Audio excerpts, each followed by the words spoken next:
तीसरी बार सत्ता पर विराजमान हुए पीएम मोदी ने नई उपलब्धि हासिल कर ली है। पीएम मोदी ने एक नया रिकॉर्ड बना लिया है। उन्होंने सभी राजनीतिक दिग्गजों को अपने आगे बौना साबित कर दिया है। PM Modi social media x पर सबसे ज्यादा फॉलो किए जाने वाले नेता बन गए हैं। पिछले 3 साल में पीएम मोदी के सोशल मीडिया अकाउंट पर 30 मिलियन यूजर्स की बढ़ोतरी हुई है और इसी के साथ ही पीएम मोदी सोशल मीडिया पर 100 मिलियन का आंकड़ा पार कर गए। और आपको जानकर हैरानी होगी कि जो विपक्ष साथ आकर पीएम मोदी को नीचा दिखाने का प्रयास करता है, उस गठबंधन के नेता मिलकर भी पीएम मोदी के इस आंकड़े को छू नहीं पाए हैं। इंडिया गठबंधन के सारे अहम नेताओं के फॉलोवर्स को मिलाएं तो यह आंकड़ा 95 मिलियन के आसपास ही पहुंचता है। राहुल गांधी के 26.4 मिलियन फॉलोवर्स, दिल्ली के सीएम अरविंद केजरीवाल के 27.5 मिलियन फॉलोवर्स, अखिलेश यादव के 19.9 मिलियन फॉलोवर्स, ममता बनर्जी के 7.4, लालू प्रसाद यादव के 6.3, तेजस्वी यादव के 5.2, जबकि एनसीपी प्रमुख शरद पवार के 2.9 मिलियन फॉलोवर्स हैं। इन सभी को मिला ले तो भी ये आंकड़ा 95 मिलियन के आसपास ही पहुंचता है। सीएम योगी आदित्यनाथ लोकसभा चुनाव के बाद अब फिर से फॉर्म में आ गए हैं। इस बार उन्होंने सभी तरह की समस्याओं पर मंथन किया है, हार की वजहों को तलाश कर उनका समाधान निकालने का प्रयास किया है और उसके बाद सबसे पहले कार्यकर्ताओं में फिर एक बार जोश भरने का काम किया है। लोकसभा चुनाव के बाद लखनऊ में बीजेपी की पहली प्रदेश कार्य समिति बैठक का आयोजन हुआ। इस दौरान सीएम योगी ने कार्यकर्ताओं से बात की और सीधा संदेश दिया कि परिणाम देखने के बाद कार्यकर्ताओं को बैकफुट पर जाने की जरूरत नहीं है।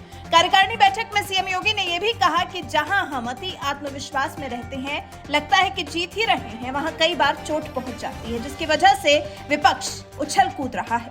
हमने 500 साल तक इंतजार किया है। अयोध्या में राम मंदिर के निर्माण के साथ डबल इंजन की सरकार ने सपना साकार किया है। सीएम योगी ने कार्यकर्ताओं से साफ कहा कि किसी भी कार्यकर्ता को चुनावी परिणाम देखकर बैकफुट पर जाने की जरूरत नहीं है।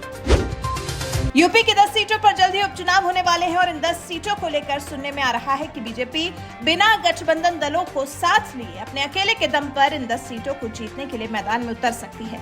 माना यह जा रहा है कि यूपी में सहयोगी दलों की वजह से बीजेपी को कोई खास मदद नहीं मिल सकी है। लोकसभा चुनाव के बाद उत्तर प्रदेश में रविवार को बीजेपी की कार्यकारिणी कार्य समिति की बैठक हुई है और इस बैठक में बीजेपी के राष्ट्रीय अध्यक्ष जेपी नड्डा, सीएम योगी, स्मृति ईरानी समेत यूपी के कई बड़े नेता शामिल हुए। इसी मीटिंग में हुई बातचीत को लेकर सूत्रों से पता चला है कि हो न हो इस बार उपचुनाव में बीजेपी बिना किसी सहयोगी दल को साथ लिए अकेले अपने प्रत्याशियों को मैदान में उतार कर किस्मत आजमा सकती है। और फिर सीएम योगी ने भी कार्यकर्ताओं में जोश भरा है, उन्हें फिर दोबारा खड़े होकर लड़ने के लिए प्रेरित किया है।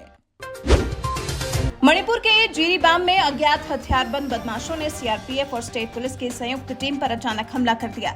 इस हमले में सीआरपीएफ का एक जवान शहीद हो गया, वहीं 3 जवान घायल हैं। मणिपुर में पिछले काफी दिन से हिंसा का माहौल देखने को मिल रहा है। कुकी और मैतेई समुदाय के बीच संघर्ष का दौर जारी है। पिछले दिनों अप्रैल में 2 सशस्त्र उपद्रवी समूहों के बीच एक बार फिर से गोलीबारी हुई है।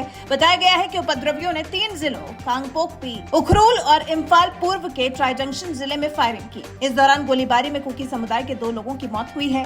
यह आंकड़ा वैसे बहुत बड़ा है। घाटी में प्रभुत्व रखने वाले मैतेई समुदाय और कुकी नाम से मशहूर करीब 2 दर्जन जनजातियों के बीच जातीय हिंसा में करीब 220 लोगों की जान चली गई है और अब तो विपक्ष ने इस पर राजनीति भी शुरू कर दी है।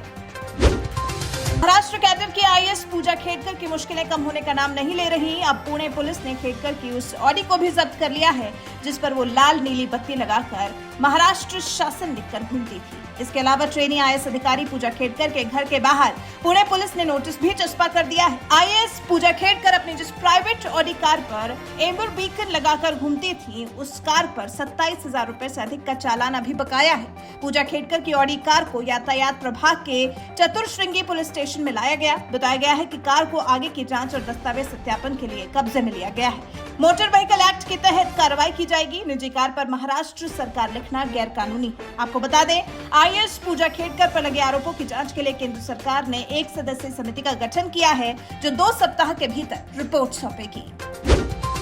5 मैच की टी20 सीरीज में शुभमन गिल की कप्तानी में भारतीय टीम ने जिम्बाब्वे को 4-1 से धो दिया। गिल की कप्तानी में इस दौरे के दौरान भारत ने पहला मैच गंवाया था, लेकिन उसके बाद टीम ने धमाकेदार वापसी की और लगातार 4 मैच जीते।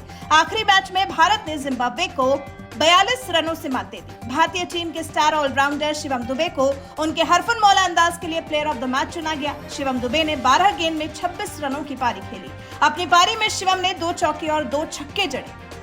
गेंदबाजी में भी शिवम ने कमाल किया। 4 ओवर में 25 रन देकर 2 विकेट लिए। हालांकि इस मैच में बल्लेबाजी करने उतरी भारतीय टीम की शुरुआत अच्छी नहीं रही थी। टीम ने पावर प्ले में ही 2 विकेट गंवा दिए थे, लेकिन धीरे धीरे कर टीम ने खुद को संभाला और जिम्बाब्वे के प्लेयर्स को धूल चटा दी। राधिका अनंत अब 7 जन्मों के साथी बन गए हैं। उनकी खुशियों में शरीक होने के लिए देश विदेश से लोग जुटे। हॉलीवुड, बॉलीवुड के साथ साथ क्रिकेट की दुनिया के दिग्गज भी अनंत राधिका की खुशियों का हिस्सा बने, जिसमें महेंद्र सिंह धोनी की प्रेजेंस काफी खास रही। कैप्टन कूल के नाम से विख्यात धोनी का अंबानी परिवार के साथ साथ राधिका मर्चेंट से भी खास रिश्ता देखने को मिला। राधिका को विदा करते वक्त धोनी भावुक भी हो गए। एक भाई की तरह धोनी ने राधिका को गले लगाया और राधिका अनंत को अनंत खुशियों का आशीर्वाद देते हुए सोशल मीडिया पर पोस्ट भी किया। वहीं इस दौरान एक और काफी इमोशनल मोमेंट देखने को मिला, जब राधिका की विदाई पर मुकेश अंबानी के आंसू छलक पड़े। सोशल मीडिया पर अंबानी परिवार की छोटी बहू बेहद इमोशनल दिखाई दे रही हैं और साथ ही उनके ससुर मुकेश अंबानी भी। 12 जुलाई को मुकेश अंबानी के बेटे अनंत अंबानी की शादी हुई। शादी के बाद 13 जुलाई को अंबानी परिवार ने शुभ आशीर्वाद सेरेमनी रखी थी। राधिका मर्चेंट और अनंत अंबानी को आशीर्वाद देने के लिए बहुत से मेहमान पहुंचे थे, जिनमें देश के प्रधानमंत्री नरेंद्र मोदी भी शामिल थे।